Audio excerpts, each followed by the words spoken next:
बादाम केक की रेसिपी।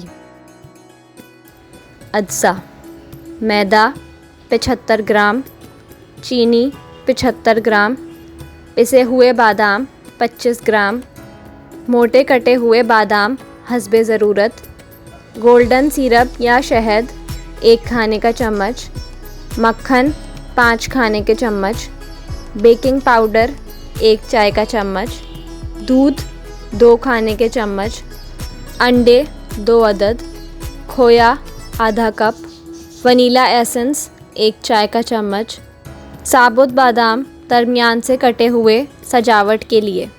तरकीब: सबसे पहले 8 इंच के केक पैन में 1 खाने का चमचा थोड़ा सा नरम किया हुआ मक्खन डालें और पैन के चारों तरफ मक्खन को अच्छी तरह लगा दें।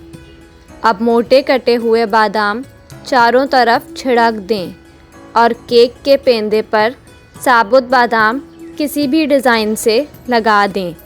अब एक प्याले में बाकी 4 खाने के चम्मच मक्खन डालकर इलेक्ट्रिक मिक्सर से मिक्स करें।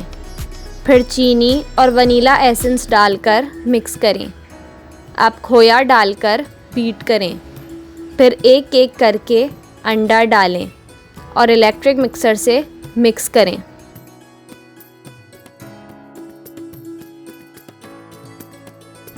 मज़ीद मज़ेदार खानों की रेसिपी के लिए हमारे चैनल को सब्सक्राइब करें।